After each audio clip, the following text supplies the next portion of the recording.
Europe 1, 7h46. Oscar Pistorius a déjà été reconnu coupable d'homicide involontaire pour la mort de sa petite amie Riva Steenkamp. L'ancien champion d'athlétisme connaîtra demain sa peine de prison. L'avocat de la victime est votre invité Thomas pour l'interview Vérité d'Europe 1. Bonjour Petrus De Bruyne, vous êtes à Pretoria où se déroule le procès. Ça fait des mois maintenant que vous voyez Oscar Pistorius presque quotidiennement au tribunal. Je voudrais avoir peut-être pour commencer votre impression. Quel homme vous voyez quand vous regardez Pistorius en face dans les yeux ? Vous savez, ça fait 43-44 ans que je suis avocat. C'est très difficile pour moi de ne pas réfléchir en tant qu'avocat. Donc, je regarde l'accusé et je fais confiance au tribunal. Moi, je ne sais pas ce qui s'est passé. Est-ce qu'il a dit la vérité ou pas ? Mais c'est lui qui souffrira s'il n'a pas dit la vérité un jour. Mais moi, ce n'est pas mon travail. Et je me protège aussi de cette manière-là, je pense. Les parents de Riva, quel homme voient-ils quand ils regardent Pistorius en face dans les yeux ?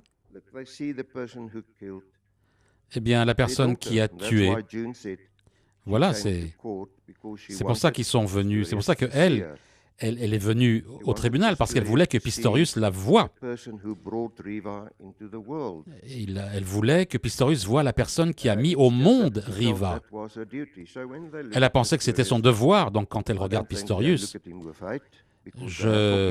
elle ne le regarde pas avec haine, parce qu'elle lui a pardonné.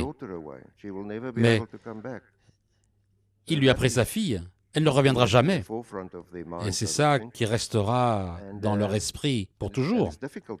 Et c'est difficile pour eux. Il a beaucoup pleuré pendant les audiences, Pistorius. Ce sont des larmes qui ont touché les parents de la victime, ou ce sont des larmes de crocodile ? Je ne peux pas dire que ce soit quelque chose de joué, non, des larmes de crocodile.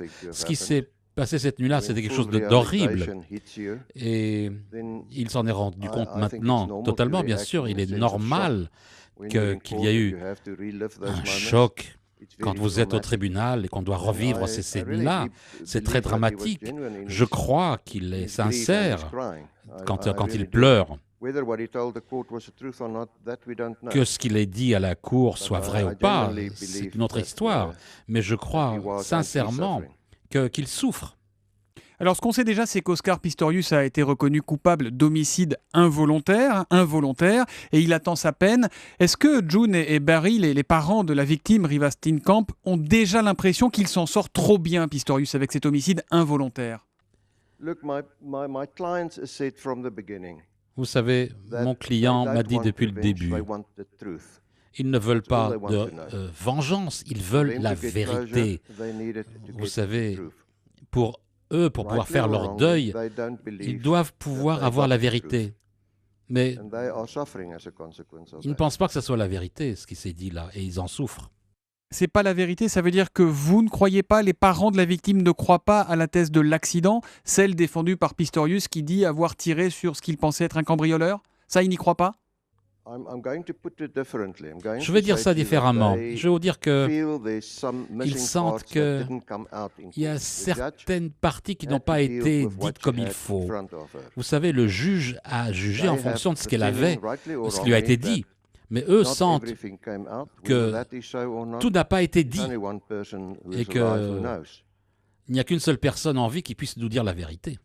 Qu'est-ce qu'ils attendent, qu'est-ce qu'ils espèrent, si on peut employer ce mot, de la fin de ce procès, les parents de Riva ? Eh bien, tout d'abord, ce qu'ils attendent de la fin de cette session du tribunal, c'est une vérité qu'ils n'ont pas obtenue, mais ils veulent continuer leur vie et que toute cette affaire soit terminée. Ils veulent ouvrir et commencer un fonds au nom de Riva pour aider les femmes battues. Et je pense qu'ils passeront le restant de leur vie à travailler sur ce fonds. Dans quelques jours, la mère de Riva, June Steenkamp, va publier un livre en Grande-Bretagne sur sa fille et sur l'envers du décor de ce procès. C'est quoi l'envers du décor de ce procès qu'elle veut raconter ? Mais ce qu'elle veut dire, c'est qu'elle parle en tant que mère de Riva.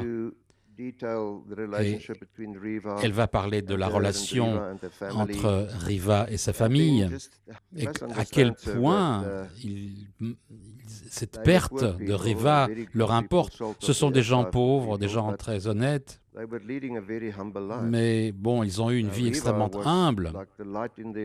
Riva, c'était la lumière de leur vie.